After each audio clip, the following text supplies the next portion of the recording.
C'est parti pour la deuxième séquence de Smart Tech consacrée au Mobile World Congress 2023.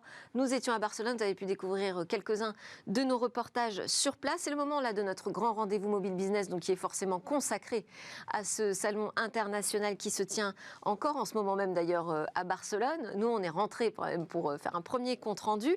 Jérôme Bouteiller, écranmobile.fr, bonjour. Merci d'être avec nous pour nous aiguiller sur ces grandes tendances, parce qu'il y en a eu beaucoup à découvrir sur le salon. Vous êtes accompagnée de Amelia Newsom-Davis, vous êtes la directrice paiement, messaging, identity chez Orange Pay Service, et nous avons toujours avec nous Yann Serra, grand reporter au Mag IT, pour analyser toutes ces grandes tendances autour du mobile grand public, pour cette industrie, ces acteurs des télécoms, et puis pour les usagers plus professionnels, et notamment l'industrie. Alors, quelles sont déjà, Jérôme, selon vous, ces grandes tendances à retenir du Mobile World Congress? Alors oui, bonjour Delphine, moi je me suis un peu concentré plutôt sur des tendances B2B, parce qu'effectivement, au Mobile World Congress, il y a de tout, il y a beaucoup d'annonces aussi grand public, avec notamment des constructeurs chinois qui nous présentent leur dernier smartphone et leurs lunettes connectées.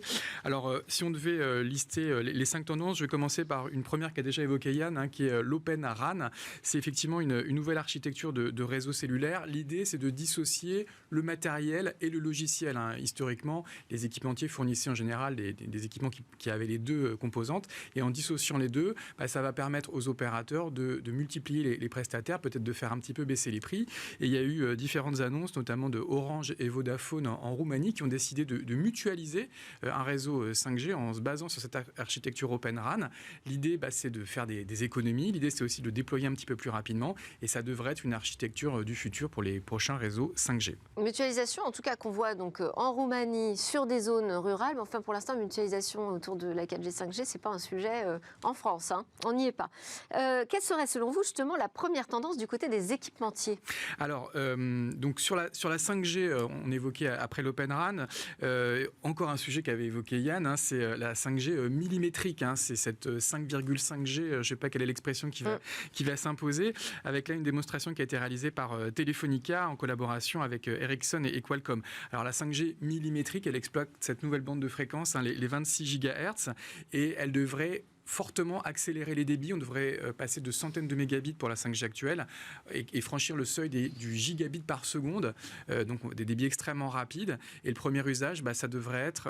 alors, on accélère, mais on va probablement aussi un petit peu réduire les distances. Donc le premier usage qui est envisagé par les équipementiers, c'est cette 5G industrielle. On parle d'équipements indoor dans les usines, les aéroports et les centres de conférence. Et effectivement, ça pourrait être une alternative industrielle au Wi-Fi.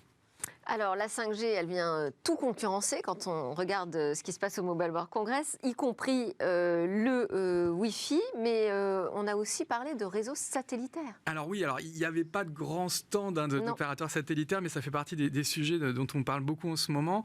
C'est l'idée de s'appuyer sur des satellites en orbite basse, à quelques centaines de kilomètres de la Terre, pour compléter ou concurrencer la 5G. Alors le pionnier de tout ça, c'est une fois de plus Elon Musk, avec sa constellation Starlink qui est déployée par ses propres fusées SpaceX. Et il y a quelques jours, son rival Jeff Bezos a obtenu l'autorisation des autorités américaines pour déployer une autre constellation qui s'appelle Kuiper et qui, elle, sera lancée par les fusées de Jeff Bezos, les fusées de Blue Origin. C'est un sujet aussi dont on avait parlé il y a quelques mois avec Apple, qui s'était associé au réseau Global Star, d'ailleurs, dont ils sont devenus actionnaires. On a aussi chez Orange une offre avec Nornet pour donner de l'accès Internet par satellite. Et j'ai vu aussi cette semaine que la Chine devrait lancer son propre réseau d'Internet par satellite avec probablement 13 000 satellites en orbite basse lancés dans les prochaines années. Alors, autre chose que vous avez remarqué, c'est les réseaux mobiles qui s'ouvrent aux développeurs. Alors oui, c'est un projet qui est mené par la GSM Association, un projet qui s'appelle Open Gateway, et des opérateurs comme Orange, Telefonica et Vodafone ont profité de leur présence au Mobile World Congress pour ouvrir leurs API et des API communes aux développeurs. Il y a eu une première présentation d'une API qui s'appelle QOD, qui est développée et documentée dans Camara, le projet open source mené par la fondation Linux, donc en collaboration avec la GSMA. Et l'idée, c'est de permettre à des développeurs d'applications d'accéder à la qualité de la bande passante de ces réseaux 5G. Alors, on a par exemple Blacknut qui a fait des tests avec du cloud gaming, ou Zoom, qu'on connaît tous, avec des tests en visiophonie. Et donc, c'est des API communes qui vont aussi pouvoir couvrir des problématiques comme la sécurité ou la fiabilité de données. On rappelle d'ailleurs qu'en France, Orange, SFR et Bouygues ont déjà lancé ce type d'initiative avec Mobile ID, dont Amélia parlera peut-être. Oui, alors le sujet aussi, c'est la monétisation. Alors oui, c'est la dernière tendance que je voulais évoquer et on va en reparler. C'est la montée en puissance du business messaging. En gros, 30 ans après le web, 15 ans après les premières applications natives, l'idée c'est de transformer les applications de messagerie en environnement business. On capitalise sur le succès grand public des messageries, qui sont aujourd'hui des succès gigantesques, mais on l'ouvre à la publicité, au commerce ou à la relation client. Alors, les opérateurs sont là, il y a aussi des acteurs privés, on pense à Meta avec WhatsApp Business, mais voilà, les opérateurs se sont associés avec Google pour lancer un standard comme le RCS et on devrait, selon mes informations, franchir le cap du milliard d'utilisateurs ce trimestre et en faire aujourd'hui un environnement business évidemment incontournable pour les marques. Merci beaucoup, Jérôme Bouteiller. Amélia Newsome-Davis, comment vous voyez, vous, les tendances autour de ce business messaging ? Bon, c'est un marché qui est vraiment en forte croissance. Donc, même si le SMS, lui, est plutôt plat en termes d'usage aujourd'hui, on voit vraiment une augmentation du marché. On était sur 11,4 milliards de SMS envoyés en 2021. On n'a pas encore des chiffres 2022, mais ce sont des chiffres du baromètre AF2M. Donc, c'est une croissance de 18% d'une année à l'autre. Et qu'est-ce que ça recouvre ? Qu'est-ce qu'il y a derrière ce business messaging ? Ce sont quoi, des SMS commerciaux ? Oui, alors business messaging, ça veut dire toute communication entre une entreprise et son client. Donc aujourd'hui, il y a pas mal de canaux différents. Il y a WhatsApp Business, comme Jérôme disait. Il y a le SMS qui est le principal, et puis il y a également le Donc le SMS est toujours au top aujourd'hui. Tout à fait. Des modes de communication les plus efficaces, c'est ça ? Oui, et on peut évoquer dans le détail, il y a des SMS de promotion et des SMS tout transactionnels, c'est ça ? Oui, effectivement, il y a le promotionnel, c'est à peu près 40% du marché aujourd'hui. Ce sont des messages que vous recevez, par exemple, pour vous dire qu'il y a des soldes ou de venir dans un magasin. Ou bien il y a des messages fonctionnels qui sont plutôt des alertes. Ou un mot de passe pour créer votre compte, par exemple. D'accord. Donc, oui, voilà. Jérôme. Et donc, oui, une forte croissance, effectivement, de ces deux canaux, avec désormais des SMS transactionnels qui sont majoritaires, alors qu'il y a quelques années, c'était plutôt les SMS promotionnels.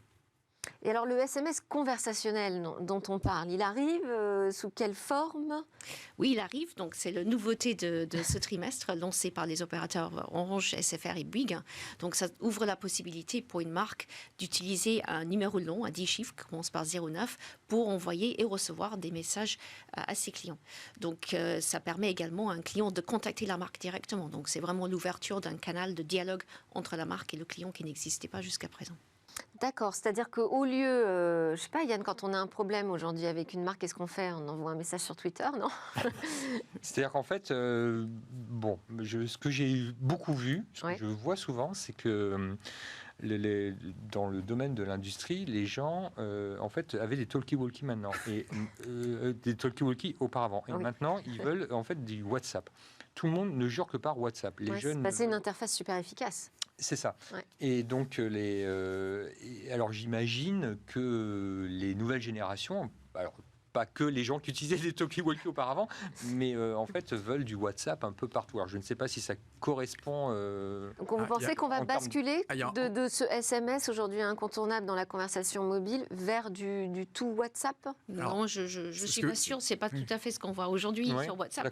D'abord, WhatsApp, c'est plutôt une application pour les vieux. Je suis pour les plus de 40 ans. C'est pas tellement. Désolée pour la personne présente. Mais disons que je dois être encore plus vieux. C'est pas forcément très utilisé par les très jeunes. On les retrouve beaucoup plus sur Instagram, par exemple. Aujourd'hui, je ne sais pas si vous avez reçu des messages sur WhatsApp, mais aujourd'hui, ça n'a pas encore démarré. Donc, le SMS reste vraiment très, très dominant. En revanche, ce qui est intéressant avec WhatsApp et pendant les campagnes électorales, on reçoit des WhatsApp de politique, par exemple. Peut-être un petit peu, mais ça reste assez marginal. Mais ce qui est intéressant avec les applications de messagerie comme RCS, qui dont Android Messages et WhatsApp, c'est la possibilité pour le client de contacter la marque. Ça, c'est vraiment la nouveauté. Mais en tout cas, effectivement, effectivement, WhatsApp est assez populaire sur certains marchés. En France, le SMS se porte encore très, très, très bien. On peut peut-être citer les chiffres de l'ARCEP qui ont été publiés il y a quelques jours. C'est, je crois, pour le seul troisième trimestre, 28,6 milliards de SMS échangés en France. Donc, c'est vrai que c'est un segment qui est en légère décroissance par rapport au pic de 2016, mais qui reste encore massivement utilisé. C'est compatible avec 100% du parc de téléphones, aussi bien le dernier iPhone qu'un téléphone des années 2000 ou 90. Même, ça marche encore. Et c'est un usage vraiment universel. Donc, il ne faut pas l'enterrer. Ça serait une erreur. C'est vraiment un canal universel. Et aujourd'hui, effectivement, avec le SMS conversationnel, va s'ouvrir de nouveaux usages.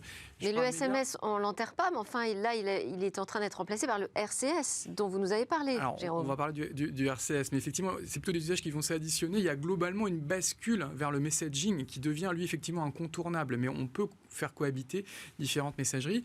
Et Amélia a les chiffres en tête, je crois, mais le SMS conversationnel qui a été lancé aux États-Unis, qui est la patrie de WhatsApp ou d'autres messageries, marche très bien, je crois, aux États-Unis. Oui, tout ce qui est messaging sur numéro long aujourd'hui aux États-Unis, ça fait quand même une grosse partie du marché, ce qu'on appelle business messaging. Donc, il faut bien distinguer entre les usages personnels. Donc, c'est vrai que WhatsApp, pour les usages P2P entre personnes, a vraiment pris une partie importante. En revanche, ce qu'on appelle le business messaging, donc l'envoi de messages entre une marque et un client, là, le SMS reste ultra dominant et on voit vraiment très peu de choses arriver vous encore. Vous recommandez aux marques d'utiliser comment ce nouveau canal de conversation pour pas que ce soit subi comme un spam?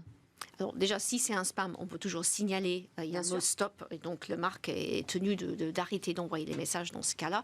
Donc il y a des usages qui sont plutôt promotionnels, donc on va dire c'est du commerce conversationnel. La marque peut envoyer un message vers un client pour dire aujourd'hui moins 10%, venez en boutique et dialoguer, ouvrir vraiment un canal de conversation avec le client pour même lui pousser à aller jusqu'à l'achat. Et l'autre type d'usage, c'est le SAV, donc le client qui va contacter la marque pour poser une question, pour prendre rendez-vous, pour quelle que soit la raison.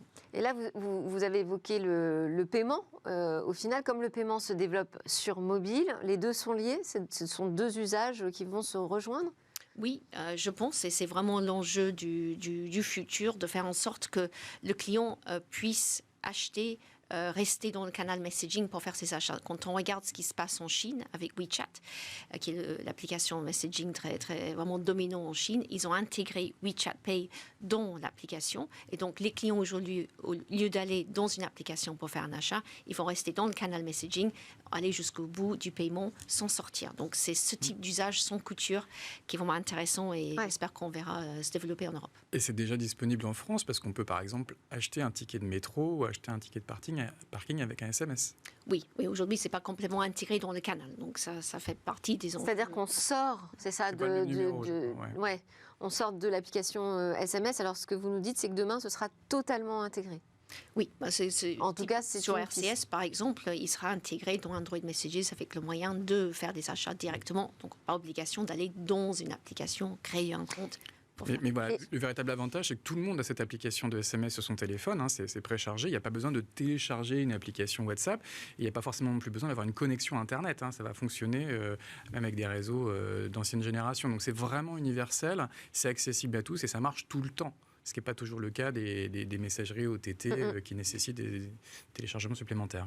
Mais alors, est-ce que ces discussions-là, vous les avez entendues, vous les avez eues sur le Mobile World Congress? Parce que le sujet de la monétisation, avec Yann, on l'a vraiment entendu du côté des opérateurs, des équipementiers, l'industrie 4.0. Sur le messaging, ça faisait partie aussi des conversations? Comment mieux monétiser ces conversations avec les clients? Oui, forcément. Il y a les grands acteurs qui sont présents, comme Twilio, Vonage et autres. Et donc, ces discussions, nous les avons aussi en parallèle dans le congrès.